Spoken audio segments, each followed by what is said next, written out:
This video will cover how to add photo galleries, and in particular how to add them to the Photos tab on your website. You remember that What's Cooking and Photos are both sets of posts in a blog style. So we're going to add to photos. You'll see that on the right hand side you have links to 4 sets of photos galleries that have been uploaded. On the left hand side you'll see that the first 9 photographs from each of those pages is automatically taken up and listed down the page. When you click on one of these photographs, it comes up to full size and it has a little icon that you can click on to scroll through to the next image in the set. When people click away, you will then be taken back to the main page.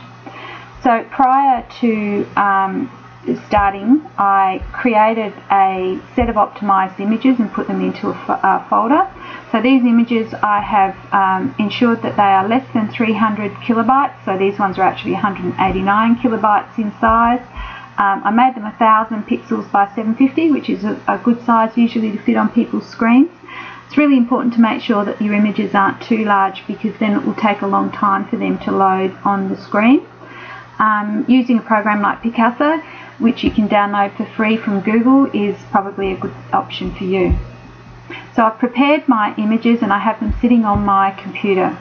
I'm going to now add a new post. So you go to the top of the screen, remembering that this will only be visible after you've actually logged into WordPress. So remembering to go back to that step, clicking on the admin login link at the bottom of the page and logging in. So now we'll go to new and click on the word post. I'm going to give it a name, we'll call it demo. Then clicking on the editing area, then I go up to the add media icon, click on the add media icon. You see there's 3 options across the top. I can choose to add media from my computer, from a web address, or an existing image from the media library that's already been uploaded. We're going to get them from our computer. So click on select files, then surf to that set of images that have been prepared previously. 2012.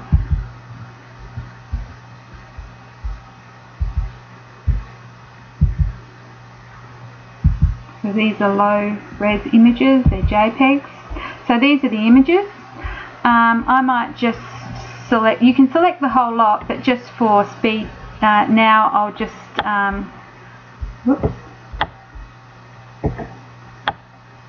select, click on that one and shift click on that one. So we've selected 5 images, click on open, and you'll see now that the 5 images are being optimized and uploaded to the website. So there's a couple more steps to make sure that they appear. So first of all, the images have been loaded here. If you needed to change any details about any particular image, click on show, and you may want to give it a more meaningful title or alternate text, but on the whole you can usually just accept them as they are. We click on save all changes, and then it takes you to the gallery tab. So the gallery says there's 5 images associated with this page. Usually you can just leave the gallery settings as they are. So it's linking to the image file, put them in menu order, ascending, and 3 columns of images. Click on insert gallery. So now you see you have this camera icon, which means that there's a photo gallery on the page, but you can't see how the page looks. So we need to do 2 more things. First of all, make sure that you select photo gallery in the categories. Then we click publish.